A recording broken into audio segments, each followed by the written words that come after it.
Hello ನಮಸ್ಕಾರ. Bread ಇದ್ದರೆ ಸಾಕು, ನೋ ಟೈಮಲ್ಲಿ super tasty toast sandwich ready ಆಗುತ್ತೆ. ನಾನು ಇಲ್ಲಿ ಆನಿಯನ್, ಕ್ಯಾಪ್ಸಿಕಮ್, ಟೊಮೆಟೊ, ಕ್ಯಾರೆಟ್ ಮತ್ತು ಬೀನ್ಸ್ ಯೂಸ್ ಮಾಡ್ತಿದ್ದೀನಿ. ನಿಮಗೆ ಇಷ್ಟ ಆಗೋ ವೆಜಿಟೇಬಲ್ಸ್ ಯಾವ್ದು ಬೇಕಾದರೂ ಯೂಸ್ ಮಾಡ್ಬೋದು.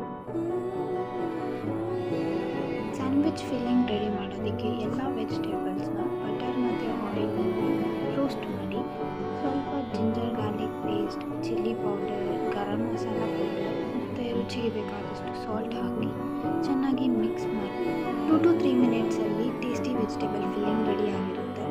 ನೆಕ್ಸ್ಟು ಪ್ಯಾನ್ ಮೇಲೆ ಬಟರ್ನ ಸ್ಪ್ರೆಡ್ ಮಾಡಿಕೊಂಡು ಬ್ರೆಡ್ನ ಟೋಸ್ಟ್ ಮಾಡ್ಕೊಳ್ಳಿ. ಎರಡೂ ಸೈಡ್ ಬಟರ್ ಹಾಕಿ ಚೆನ್ನಾಗಿ ಟೋಸ್ಟ್ ಮಾಡಿ.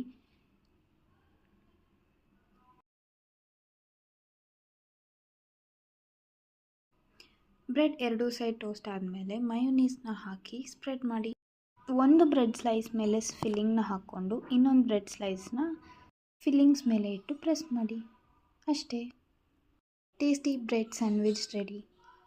ಇದೇ ಥರ ಟೇಸ್ಟಿ ರೆಸಿಪಿಗೆ ನನ್ನ ಚಾನಲ್ನ ಸಬ್ಸ್ಕ್ರೈಬ್ ಮಾಡಿ, ಶೇರ್ ಮತ್ತು ಲೈಕ್ ಮಾಡಿ.